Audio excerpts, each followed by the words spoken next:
అఖిలాండ కోటి బ్రహ్మాండ నాయకుడు కలియుగ ప్రత్యక్ష దైవమైనటువంటి శ్రీవారి మహాప్రసాదమైనటువంటి లడ్డూలో కల్తీ జరిగింది అనే విషయం తెలియగానే ఈ వ్యవహారం అంతర్జాతీయంగా కలకలం అయితే రేపింది.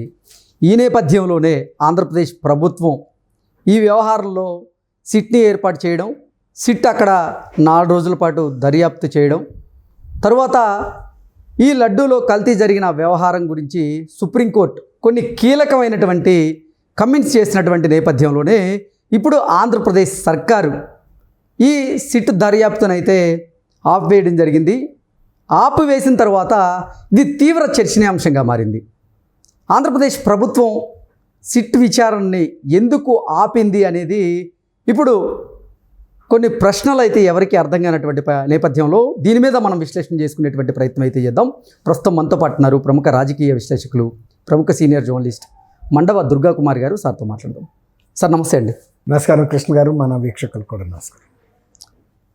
తిరుమల శ్రీవారి మహాప్రసాదమైనటువంటి లడ్డూలో కల్తీ వ్యవహారం నిజంగా అంతర్జాతీయంగా కలకలం రేపింది. ఈ నేపథ్యంలోనే ఆంధ్రప్రదేశ్ ముఖ్యమంత్రి వర్యులు అలాగే ఆంధ్రప్రదేశ్ ప్రభుత్వం కూడా ఈ వ్యవహారం గురించి ఒక సిట్ని ఏర్పాటు చేయడం, ఆ సిట్ కూడా 4 రోజుల పాటు అక్కడ విచారణ చేపట్టి దర్యాప్తు చేయడం.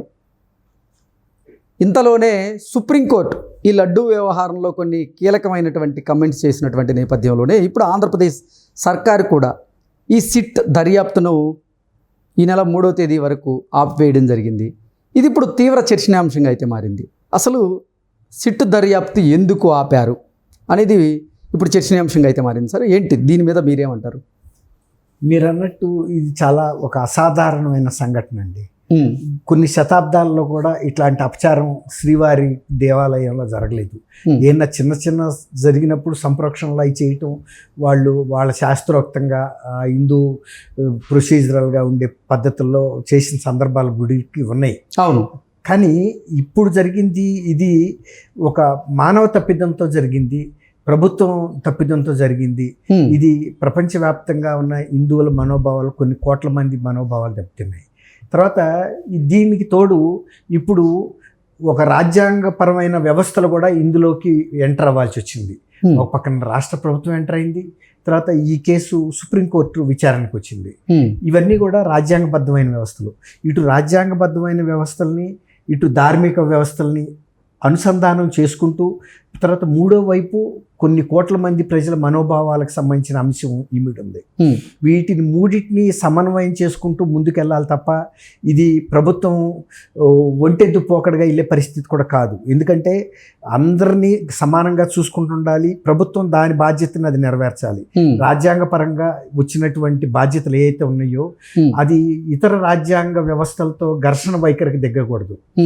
ప్రభుత్వాలు ఎప్పుడైనా సంస్కారవంతమైన ప్రభుత్వాలు న్యాయ వ్యవస్థల అభిప్రాయాలను కూడా మనలోకి తీసుకుని వాటి పరిపాలన కొనసాగిస్తాయి. కొన్ని ప్రభుత్వాలు అసలు న్యాయ వ్యవస్థని లెక్క చేయవు. తర్వాత దర్యాప్తు సంస్థలైన సిబిఐని కానీ, విజిలెన్స్ని కానీ, ఎన్ఫోర్స్మెంట్ని కానీ, న్యాయస్థానాలలో కేసులు ఉన్నా కూడా 3000 కాదు 7000 సార్లు వాయిదాలు పడినా వెళ్ళని వ్యక్తులు ఉంటారు. ప్రభుత్వాలు కూడా ఉంటాయి. అనేక సార్లు ప్రభుత్వాల మీద ఘాటైన విమర్శలు సర్వోన్నత న్యాయస్థానాలు చేసిన దులుపుకెళ్ళిపోయిన ప్రభుత్వాలు కూడా మనం చూసాం. ఇప్పుడు నిన్న జరిగిన ఇన్సిడెంట్ వరకు చూస్తే అది ప్రాథమిక ఆధారాలు, ప్రాథమిక సమాచారం మేరకు మాత్రం మేము ఈ వివరణ కోరుతున్నాం అని అడిగారు వాళ్ళు. అంటే మాకు పూర్తి అవగాహన చిక్కలేదు ఈ అంశం మీద, దాని మీద మేము కొన్ని వివరణలు అడిగారు వాళ్ళని, ఎవరైతే కోర్టుకు వెళ్ళారో ఆ పార్టీస్ రెండింటిని. ఒకటి ఏంటంటే కల్తీ జరిగిన ఆయిల్ని లడ్డూలో ఉపయోగించారా లేదా, కల్తీ జరిగిన నూనెని లడ్డూ తయారీలో ఉపయోగించారా లేదా అనేది ఒకటి క్వశ్చన్. కల్తీలో పామ్ ఆయిల్ ఉన్నమాట వాస్తవమై ఉండొచ్చు, కానీ చేప నూనె ఉందా లేదా అని మనకు తెలియదు అంది. రెండోది ఏమన్నారంటే లడ్డూ శాంపుల్ని పంపారా, కల్తీ చేసిన నూనె శాంపుల్స్ని పంపారా పరీక్షకి, ఆ రెండిట్లో ఏం జరిగింది. ఒకవేళ కనుక కల్తీ లడ్డూని నూనెనే కనుక పంపుంటే అది ఈ లడ్డూలో ఉపయోగించారు అనడానికి ఏమైనా సాక్ష్యాధారాలు ఉన్నాయా అని అడిగింది. అవతల ఎవరైతే ముఖ్యమంత్రి బాధ్యతలో ఉండి ఆయన ఆ ల్యాబొరేటరీ నివేదికలు వచ్చిన తర్వాత టీటీడీ నుంచి వచ్చిన సమాచారం మేరకి మీరు ఎక్కడి నుంచి అయినా మంచి నూనెలో ఇప్పుడు ప్రభుత్వాలు అనేవి ఉన్నప్పుడు ఏమైనా తప్పులు జరిగినప్పుడు అక్కడి నుంచి అయినా సరిదిద్దాలి. జరిగిన తప్పుని ఎవరు ఏం చేయలేరు. ఇప్పుడు కల్తీ జరిగిందా, తర్వాత అపచారం జరిగిందా, జరిగితే కూడా ఇప్పుడు దాన్ని ఏం తీసేయలేము. ఇక నుంచి ఏం చేయాలనేది ఆయన డైరెక్షన్ ఇచ్చారు.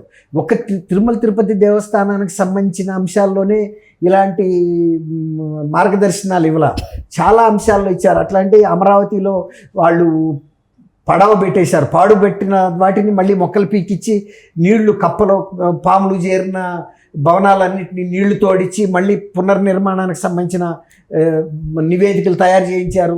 తర్వాత ఆ ఇనుము ఏమైనా తుప్పట్టిపోయిందా, ఇప్పుడు మళ్ళీ కన్స్ట్రక్షన్ దీని మీద చేయొచ్చా చేయకూడదా అని ఇవన్నీ సాంకేతికంగా, అట్లాగే పోలవరానికి సంబంధించిన సాంకేతిక అంశాలు, ఆర్థిక అంశాలు ఇవన్నీ కూడా జరుగుతున్నాయి సమీక్షలో. అన్నిటిలో సమీక్షల్లో భాగంగా జరిగింది, కానీ దీన్ని రాజకీయం చేయాలని ముఖ్యమంత్రి చెప్పలేదు. ఓకే, ఆయన యథాలాపంగా ఇక నుంచి ఇలాంటివి జరగొద్దు, తప్పులు మంచి సంస్థలకు ఇవ్వండి, కల్తీ నెయ్యి వచ్చేలాగా చూడండి అని చెప్పాడు. అంతే తప్ప దాన్ని పెద్ద అంశం అవ్వాలి.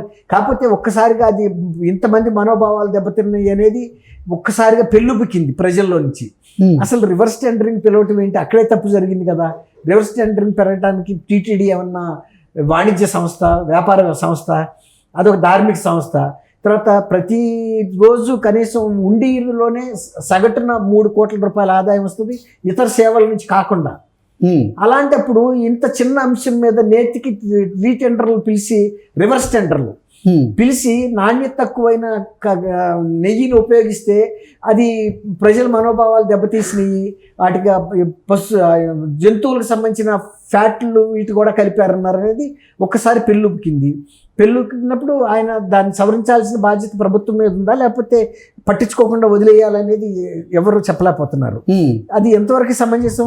తిరుమల తిరుపతి దేవస్థానం అనేది రాష్ట్ర ప్రభుత్వ కనుసరణలో పనిచేసే సంస్థే, అంతేగాని దానికి పూర్తి పరిపాలనాపరమైన కొంత స్వేచ్ఛ ఉన్నప్పటికీ కూడా అల్టిమేట్గా ఇప్పుడు దానికి సంబంధించిన చైర్మన్ నియమించేది రాష్ట్ర ప్రభుత్వం, తర్వాత దానికి సంబంధించిన ఈఓని నియమించేది రాష్ట్ర ప్రభుత్వం, ధర్మకర్తల మండలిని నియమించేది రాష్ట్ర ప్రభుత్వం. అవును. తర్వాత మంచి చెడులు ఆ సంస్థకు కావాల్సిన మౌలిక సదుపాయాలు ఇలాంటివి సమకూర్చేది కూడా రాష్ట్ర ప్రభుత్వమే. అల్టిమేట్ గార్డియన్ రాష్ట్ర ప్రభుత్వం. కానీ ఆ బిడ్డకు ఉండాల్సిన, టీటీడీకి ఉండాల్సిన రాజ్యాంగం దానికి ఉంది. దాని పరిపాలనా పరమైనటువంటి అంశాలు ఎలా డీల్ చేసుకోవాలో దానికి తెలుసు. అట్లాగే వీటిల్లో భారీ ఎత్తున జరిగిన కుంభకోణాలు కూడా రాష్ట్ర ప్రభుత్వ సంస్థలే దర్యాప్తు చేయాలి. ఓకే, ఇప్పుడు అందులో భాగంగా ఇవాళ సిట్ వేశారు.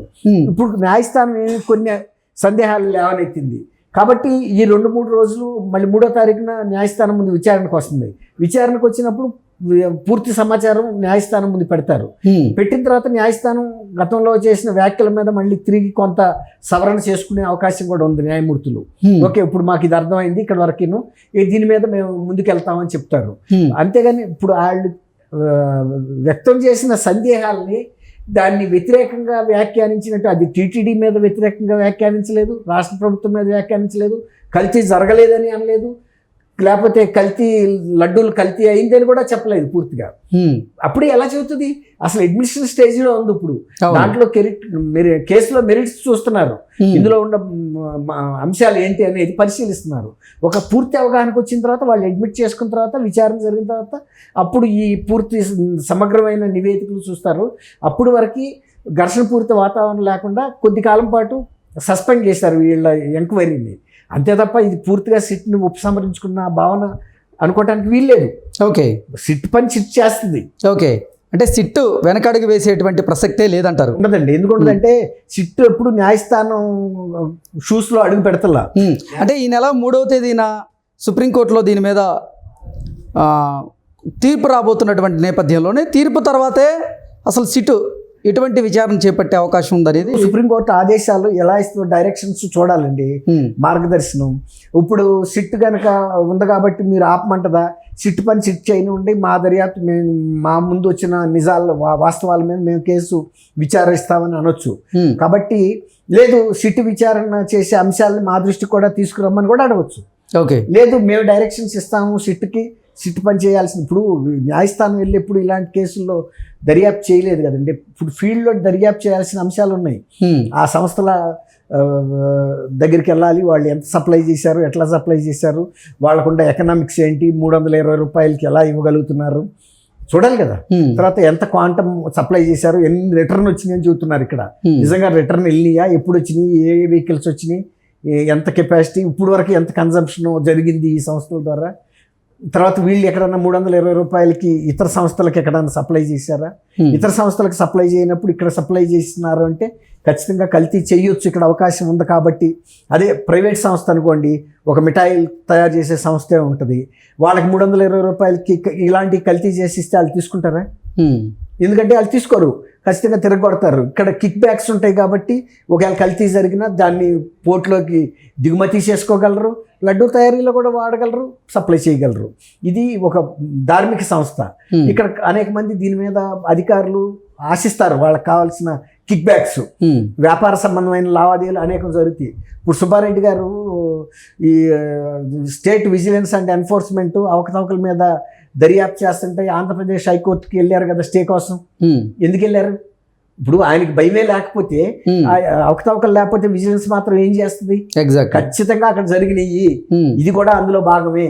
ఇవాళ ఈ తాత్కాలికంగా సుప్రీంకోర్టు ప్రాథమిక సాక్ష్యాధారాల మీద ప్రశ్నలో వేసింది, కానీ రేపు పూర్తి సమాచారం అయిన తర్వాత వాళ్ళకి అవగాహన వస్తుంది. రెండోది ఏంటంటే, దర్యాప్తు సంస్థలు అనేవి కార్యక్షేత్రంలో పనిచేస్తాయి, న్యాయస్థానాలు అనేవి వాళ్ళకు వచ్చిన సమాచారం మేరకి అధికారికంగా విచారిస్తాయి. వాళ్ళు కూడా అవసరమైతే ఇలాంటి పోలీస్ శాఖకి సంబంధించిన లేకపోతే ఇతర దర్యాప్తు సంస్థలకి ఆదేశిస్తారు. డైరెక్ట్గా కోర్టు ఇలాంటి అంశాలు చేయదు, వాళ్ళ పర్యవేక్షణలో వీళ్ళు చేస్తారు. కాబట్టి ఇవాళతోనే ఇదంతా ముగిసిపోయింది అనుకోవటం చాలా పొరపాటు. ఇది బిగినింగ్ మాత్రమే, ప్రారంభమే, అంతం కాదు. ఇది టీజర్ మాత్రమే. టీజరే. Okay sir, thank you so much. Thank you Krishna గారు, మన వీక్షకులకు.